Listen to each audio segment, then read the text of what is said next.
రాష్ట్ర ప్రభుత్వం ఈ రోజు నుంచి టీచర్లకి చంద్ర జగన్ ప్రమాణం చేసిన వాళ్ళ నుంచి టీచర్లకి ఈ రోజు నుంచి ఏనాడు మంత్లీ శాలరీస్ వాళ్ళు బుద్ధి పుట్టినప్పుడు వేస్తూ టీచర్లు ఎంతో ఇబ్బంది పెట్టుకుంటూ కనీసం వాళ్ళ పిఎఫ్ కానీ జీపీఎఫ్ కానీ వాళ్ళు పెట్టుకున్న ఆడిన ఎల్ఐసి లోన్ కానీ ఇంతవరకు ఏ డబ్బులు వాళ్ళకి లోన్ల రూపంలో కానీ తర్వాత వాళ్ళు పెట్టుకున్న ప్యాజెట్ కానీ ఇంతవరకు ఏ బకాయిలు కూడా చెల్లించకుండా నెల జీతాలు కూడా చెల్లించలేని పరిస్థితిలో గవర్నమెంట్ ఉన్నా కూడా వాళ్ళు పిల్లలతో ఎలా బతకాలని చెప్పి మన ఎంత వాళ్ళకి మొరపెట్టుకున్నా రేపు 8-9 వాళ్ళకి ఆల్రెడీ నోటీస్ ఇచ్చారు. 8వ తేదీ 9వ తేదీ వాళ్ళ పరిష్కారం ఎంబడే బకాయిలు చెల్లించలేకపోతే రాష్ట్ర వ్యాప్తంగా మొత్తం ధర్నా చేస్తామని చెప్పారు. వాళ్ళ దగ్గర మనం ఉన్నాం. ఈ జిల్లా ఇన్ఛార్జి మాట్లాడతాం. ప్రస్తుతం మన రాష్ట్ర ముఖ్యమంత్రి వైఎస్ జగన్మోహన్ రెడ్డి గారు ప్రతిపక్ష నాయకునిగా ఉన్నప్పుడు చాలా హామీలు ఇచ్చారు. ఏ వర్గం ప్రజల దగ్గరికి వెళ్తే ఆ వర్గం ప్రజల ప్రయోజనాలను దృష్టిలో పెట్టుకుని ఆయన చాలా హామీలు ఇచ్చారు. ఉదాహరణకు ఉద్యోగులు ఉపాధ్యాయులకు సంబంధించినంత వరకు సిపిఎస్ రద్దు చేస్తాను వారం రోజుల్లో అని చెప్పి హామీ ఇచ్చారు. దాంతోపాటు అసెంబ్లీలో మాట్లాడేటప్పుడు కాంట్రాక్ట్ అవుట్సోర్సింగ్ ఉద్యోగులందరినీ రెగ్యులర్ చేయాలని చెప్పి మాట్లాడారు. మరో సందర్భంలో పాదయాత్రలో మాట్లాడేటప్పుడు ప్రతి ఉద్యోగి చాలా సంతోషంగా పనిచేసి సమాజానికి సేవ చేయాలంటే, పేద ప్రజలకు సేవ చేయాలంటే వారికి రావాల్సినటువంటి డిఏలు కానీ, వారికి రావాల్సినటువంటి వేతనాలు కానీ, వారికి రావాల్సినటువంటి ఏ అరియర్స్ అయినా సరే సకాలంలో రావాలి. అటు రావట్లేదు అని చెప్పి ఆవేదన చెందుతూ మా ప్రభుత్వం వస్తే ఆ రకంగా అందిస్తాను అని చెప్పి హామీ ఇచ్చాడు. కానీ ఈరోజు ఈ 4.5 ఏళ్ళు గడిచిన తర్వాత చూస్తే అందుకు పూర్తి విరుద్ధంగా, ఆయన ఇచ్చిన హామీలకు విరుద్ధంగా ఈరోజు అన్ని పరిస్థితులు ఉన్నాయి. ప్రత్యేకించి మాకు రావాల్సినటువంటి పిఆర్సీ బకాయిలు కానీ, డిఏ అరియర్స్ కానీ, లేకపోతే మా పిఎఫ్ సంబంధించినటువంటి లోన్లు మేము పెట్టుకుంటే మా డబ్బులు మేము జమ చేసుకుని లేకపోతే మేము పొదుపు చేసుకునే డబ్బుల నుంచి మేము లోన్లు అడిగితే అవి 2 సంవత్సరాల నుంచి రావట్లేదు. మా పార్ట్ ఫైనల్ కొంతమంది రిటైర్ అయ్యే వాళ్ళు ఉన్నారు, వాళ్ళకి రావాల్సినటువంటి పిఎఫ్ బకాయిలు పార్ట్ ఫైనల్ బకాయిలు రావట్లేదు. మరోవైపు ఏపీజీఎల్ఐ లోన్లు కానీ, ఏపీజీఎల్ఐ పార్ట్ ఫైనల్ అమౌంట్ కానీ అది రావట్లేదు. మెడికల్ బిల్లులు క్లెయిమ్ చేస్తే అవి రావట్లేదు. మా సరెండర్ లీవ్, మాకున్నటువంటి ఆర్జిత సెలవును మేము గవర్నమెంట్కి సరెండర్ చేసి దానికి సంబంధించిన డబ్బులు అడిగితే అవి రావట్లేదు. ఈ బకాయిలన్నీ చూస్తే దాదాపు 18,000 కోట్ల రూపాయలు మాకు బకాయిలు ఉన్నాడు.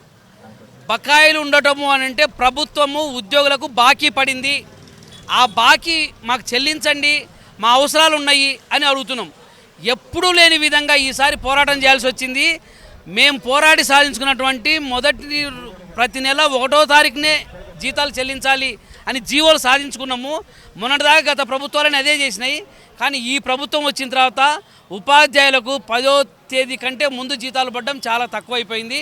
ప్రతి నెల 10 నుండి 15వ తేదీ మధ్యలో జీతాలు పడుతున్నాయి. అనేక సార్లు టెక్నికల్ ప్రాబ్లమ్స్ పేరుతో అంతకన్నా ఎక్కువ లేట్ అయ్యే సందర్భాలు కూడా ఉన్నాయి. ఈ రోజుకు రాష్ట్ర వ్యాప్తంగా 4,000 మంది ముఖ్యంగా మున్సిపల్ టీచర్లు ఇప్పటికీ 4 నెలల నుంచి జీతాలు రాకుండా ఉన్నారు. క్యాడర్ స్ట్రెంగ్త్ పేరుతో లేకపోతే పొజిషన్ ఐడీల పేరుతో ఏదో కారణంతో జీతాలు ఇవ్వడం లేట్ చేస్తుంది. దానికి మా దగ్గర డబ్బులు లేవు అని ఆర్థిక మంత్రి ఏమో ఆర్థికంగా వీక్గా ఉన్నాము, ఆర్థికంగా బలహీనంగా ఉన్నాము అని చెప్పి ఒక పక్క చెప్తాడు. ముఖ్యమంత్రి ఏమో ఆర్థిక వృద్ధి సాధిస్తున్నామని చెప్పి చెప్తున్నాడు. ఆదాయ వనరులు చాలా కనపడుతున్నాయి, ఖర్చులేమో చాలా తక్కువ కనపడుతున్నాయి. 2.5 లక్షల ఉద్యోగాలు ఈరోజు ఖాళీగా ఉన్నాయి. ఆ డబ్బులన్నీ మిగులు, ఆ వేతనాలన్నీ మిగులు. ఆ రకంగా చూసుకుంటే చాలా మిగులు ఉంది ప్రభుత్వం దగ్గర. అయినా సరే మాకు ఇవ్వాల్సిన 18,000 కోట్ల రూపాయలు మాత్రం బకాయిలు ఇవ్వట్లేదు. మా వాళ్ళు అనుమానిస్తున్నది ఏంటంటే నెక్స్ట్ పిఆర్సీ 12వ పిఆర్సీ పేరుతో ఈ మొత్తాన్ని బకాయిలన్నీ చాప చుట్టేసి దాంట్లో కలిపేస్తాడేమని చెప్పి భయపడుతున్నాము. అందుకని ఆంధ్రప్రదేశ్ ఐక్య ఉపాధ్యాయ ఫెడరేషను ఇక వాళ్ళకి టైం కూడా లేదు. ఆయన ఇచ్చిన హామీలు ఏ హామీలతో అయితే ఆయన గద్దెనెక్కినాడో పశ్చాత్తాపడి మళ్ళీ ఆ హామీలు నెరవేరిస్తే మళ్ళీ గద్దెనెక్కే అవకాశం ఉంటుంది. లేకపోతే గద్దె దిగాల్సిందే. నువ్వు సిపిఎస్ ఇస్తావా, సిపిఎస్ రద్దు చేసి ఓపీఎస్ ఇస్తావా, గద్దె దిగుతావా అంటే చంద్రబాబు నాయుడు ఆ రోజు ఓపీఎస్ ఇవ్వలేనన్నాడు, గద్దె దిగిపోయినాడు. ఈరోజు కూడా అదే అడుగుతున్నాము. ఓపీఎస్ ఇవ్వాలి గవర్నమెంటు, దాంతోపాటు మా బకాయిలు ఇవ్వాలి, ప్రతి నెల జీతాలు చెల్లించాలి. ఇది చేత కాకపోతే గద్దె దిగాలి. ఇది మేము చెప్పదలుచుకున్నది. అందుకని ముఖ్యమంత్రి గారు, ప్రభుత్వ అధినేతలు ఇప్పటికైనా వాళ్ళు కళ్ళు తెరిచి పశ్చాత్తాపడి మా బకాయిలు చెల్లించాలి. లేకపోతే యూటీఎఫ్గా రేపు 9-10 తేదీల్లో, ఈరోజు 12 గంటల ధర్నాకు పిలుపునిచ్చాము, కానీ 9-10 తేదీలో విజయవాడలో 36 గంటల ధర్నా నిర్వహించబోతున్నాము. అప్పటికీ చేయకపోతే ఆ పోరాటాన్ని ఉధృతం చేస్తామని చెప్పి గవర్నమెంట్కు తెలియజేస్తూ కె సురేష్ కుమార్, యూటీఎఫ్ రాష్ట్ర సహ అధ్యక్షుడు. ఇప్పుడు ఆల్రెడీ మీకు గవర్నమెంట్కి పోస్టింగ్ రిటైర్మెంట్ పెంచారు కదా, దాని నుంచి మీరు ఏమనుకుంటున్నారు? రిటైర్మెంట్ పెంచడం అనేది మేమేం అడగలేదు. మేము కానీ ఉద్యోగ సంఘాలు కానీ ఎవ్వరేం అడగలేదు.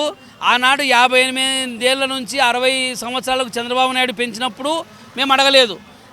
రిటైర్ అయిన తర్వాత వాళ్ళకి రావాల్సినటువంటి చివరి అమౌంట్, గ్రాడ్యుటీ, ఇట్లాంటి డబ్బులన్నీ ఇవ్వలేక వాళ్ళే 2 ఏళ్ళు పెంచుకున్నారు.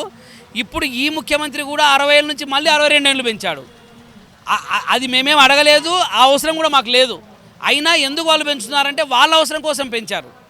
ఆ డబ్బులు కూడా ఇప్పుడు రిటైర్మెంట్లు ఈ నెల స్టార్ట్ అవుతున్నాయి.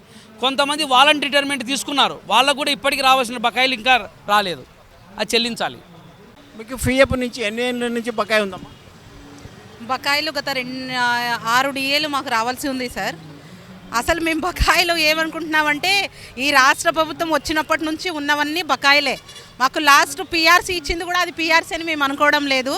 డిఏలన్నీ కలిపి ఆయన మాకు పిఆర్సీగా ఇచ్చినారు తప్ప ఆయన దాన్ని పిఆర్సీ కానీ మేము అసలు ఫీల్ అవ్వడం లేదు.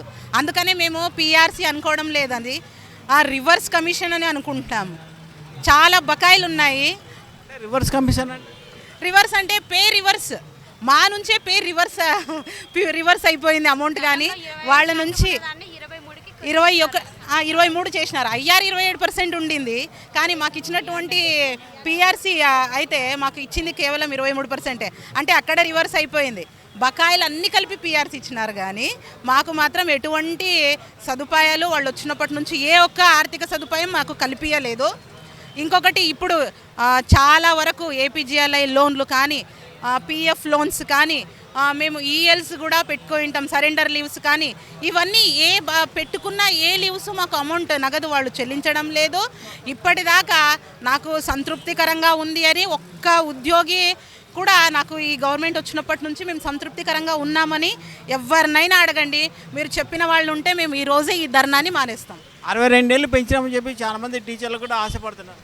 లేదు సార్, ఎవ్వరు ఆశపడడం లేదు. మా టీచర్స్ని అడగండి, 62 ఏళ్ళు అయినందుకు మేము ఎవ్వరు ఆశపడడం లేదు. మాకు చాలు 58 సంవత్సరాలకే మేము సంతృప్తికరంగా ఉన్నాము. మా తర్వాత తరాలకి మేము అవకాశం ఇవ్వాలి అనుకుంటున్నాము. ఎప్పటికే మేమే ఉండాలి, 62 ఏళ్ళైనా మేమే ఉండాలి, 65 ఏళ్ళైనా మేమే ఉండాలి అని భావి తరాలకు మేము ఏం చెప్తాము?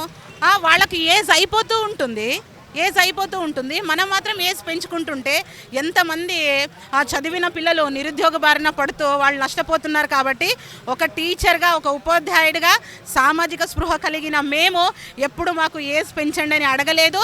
ఇదంతా రాజకీయ పరంగా వాళ్ళు చేస్తున్నటువంటి కుట్రే కానీ, వాళ్ళ స్వలాభం కోసం చేసేదే కానీ ఇందులో మా ఆశ, ఆకాంక్ష అసలు ఏది లేదు సార్. మేడం, జగన్మోహన్ రెడ్డి గారు అధికారంలోకి వచ్చిన వెంటనే ఏ యొక్క ఉద్యోగి కానీ, ఉపాధ్యాయులు కానీ, కార్మికులు కానీ, పెన్షనర్స్ కానీ బాధపడకుండా వారికి సంతృప్తికరమైనటువంటి జీతాలు చెల్లిస్తామని పదే పాదయాత్రలో మాకు మాట ఇచ్చారు. మరి మాట మరిచారు, మడమ తిప్పిన గవర్నమెంట్ జగన్ ప్రభుత్వం అని క్లియర్గా అర్థమవుతుంది. ఇప్పటికైనా జగన్ యొక్క ప్రభుత్వము మొండి యొక్క వైఖరిని విరమించుకోవాలి. మా న్యాయమైనటువంటి డిమాండ్లు నెరవేర్చాలి.